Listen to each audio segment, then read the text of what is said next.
नमस्कार दोस्तों। अंता उपचुनाव को लेकर कुछ महत्वपूर्ण जानकारियां सामने आ रही हैं, कुछ महत्वपूर्ण अपडेट सामने आ रहे हैं। दरअसल अंता उपचुनाव को लेकर प्रचार का सिलसिला तेज हो चुका है। बीजेपी की तरफ से आज खुद पूर्व मुख्यमंत्री वसुंधरा राजे और मुख्यमंत्री भजनलाल शर्मा आज एक साथ दिखाई देंगे अंता में प्रचार करते हुए। दरअसल दोनों एक साथ प्रचार करेंगे। बड़ी खबर है, बड़ी जानकारी है और दिलचस्प भी है। दरअसल एक साथ प्रचार करने के लिए पूर्व मुख्यमंत्री वसुंधरा राजे और मौजूदा मुख्यमंत्री भजनलाल शर्मा, इनके लिए एक स्पेशल रथ तैयार किया गया है। ये स्पेशल रथ बनाया गया है, इस पर रोड शो किया जाएगा। अंता में सीसवाली और अंता जो इलाके हैं वहाँ पर प्रचार प्रसार किया जाएगा और इस रथ पर मुख्यमंत्री के साथ साथ पूर्व मुख्यमंत्री वसुंधरा राजे, बीजेपी के प्रदेश अध्यक्ष मदन राठौर और उसके अलावा अंता से बीजेपी के प्रत्याशी मोरपाल सुमन मौजूद रहेंगे और आसपास तमाम जो नेता कार्यकर्ता हैं वो इस रोड शो का हिस्सा होंगे। लेकिन सबसे दिलचस्प बात यह है कि अंता विधानसभा सीट को लेकर जो कहा जा रहा था कि भाई ये अब तक प्रचार ठंडा पड़ा है, लेकिन जैसे ही एक तरफ वसुंधरा राजे ने एंट्री की तो उधर सचिन पायलट की एंट्री हो गई। लेकिन बीजेपी में ये कहा जा रहा था कि सब कुछ ठीक नहीं है, आखिर एक साथ दिखने की ज़रूरत क्यों पड़ रही है। हालांकि पार्टी स्तर पर लगातार ये बातें कही जाती कि भाई देखिए पार्टी में किसी तरह की फूट नहीं है, लेकिन आपको याद होगा कांग्रेस ने बहुत पहले अंता पर अपने उम्मीदवार, अपने प्रत्याशी का ऐलान कर दिया था, लेकिन बीजेपी ने काफ़ी देरी की। उस वक्त भी ये चर्चा चलने लगी थी कि अंता में प्रत्याशी को लेकर बीजेपी में हर कोई नेता सहमत नहीं है, एक मत नहीं है। ये तमाम सवाल उठे थे। उसके बाद काफ़ी मत्थापच्ची के बाद बीजेपी अंता पर अपना कैंडिडेट घोषित कर पाई थी।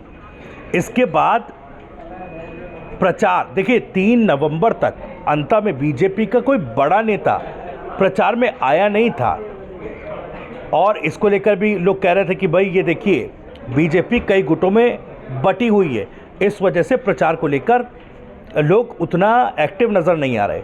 हालांकि जब ये सवाल TV9 राजस्थान की तरफ से भी उठाए गए थे तो फिर उप मुख्यमंत्री प्रेमचंद बैरवा, उसके बाद प्रदेश अध्यक्ष मदन राठौर खुद पहुंचे थे, तब जाकर के कहीं थोड़ा ऐसा लगा कि अब प्रचार में थोड़ी तेज़ी आई है बीजेपी के। प्रेमचंद बैरवा जब पहुंचे, मदन राठौर जब पहुंचे तो उनसे ये जब उनके पहुंचने के बाद, उनके प्रचार के बाद ये कहा जा रहा था कि भाई देखिए ये बीजेपी की एक कोशिश है कि उन सवालों को थोड़ा शांत कर दिया जाए जो बीजेपी के अंदर खाने चल रही गुटबाजी को लेकर उठ रहे हैं। लेकिन अब देखिए ठीक है, तमाम चीज़ें हैं। बीजेपी एक बार फिर से एकजुट होकर अंता में प्रचार करते हुए दिखना चाहती है ताकि किसी भी तरह की जो गुटबाजी है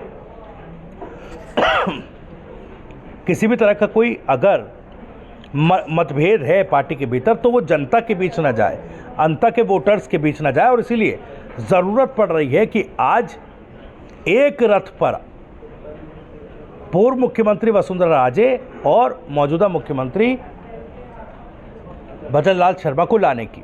हालांकि पार्टी कहेगी देखिए सब एक साथ है, एकजुट हैं, ये तमाम चीज़ें हैं, लेकिन अंदर खाने बहुत कुछ पक रहा है। और इसलिए भी बीजेपी के लिए ज़रूरी हो गया है कि नरेश मीणा बड़ी चुनौती बन रहे हैं। नरेश मीणा की रैलियों में बड़ी संख्या में लोग जुट रहे हैं। अगर सचिन पायलट की एक प्रचार रैली को छोड़ दिया जाए, जो उन्होंने सभा की, रैली की, रोड शो किया, उसमें तो सचिन पायलट के प्रति जो दीवानगी लोगों में है उस स्तर की भीड़ उनके साथ दिखाई दी। लेकिन इससे इतर कोई भी, चाहे कांग्रेस का नेता हो या फिर बीजेपी का नेता हो, नरेश मीणा से ज़्यादा भीड़ जुटा नहीं पा रहा है। तो नरेश मीणा एक बड़े फैक्टर के तौर पर उभरे हैं जो बीजेपी को भी परेशान कर रहे हैं, कांग्रेस को भी परेशान कर रहे हैं। बीजेपी के लिए चुनौती बड़ी है क्योंकि अंता में लोकल कैंडिडेट न उतारने को लेकर बीजेपी के प्रति नाराज़गी है और हर एक कांग्रेस के लिए भी है।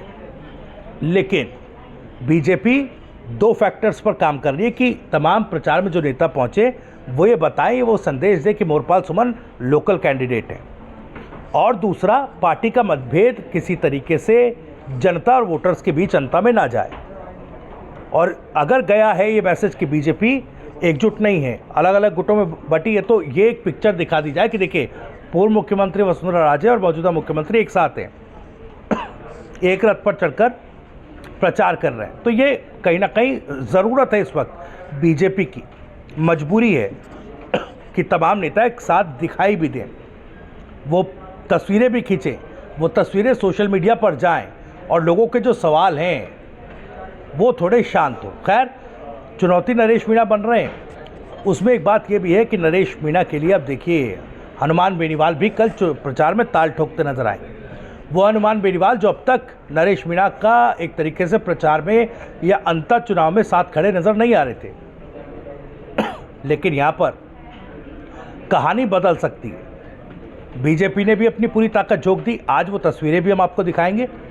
नरेश मीणा भी पूरी ताकत झोंक रहे हैं, भीड़ इकट्ठा कर रहे हैं, और इस भीड़ को देख करके कांग्रेस पार्टी के भीतर भी हलचल है और बीजेपी के भीतर भी हलचल तेज है।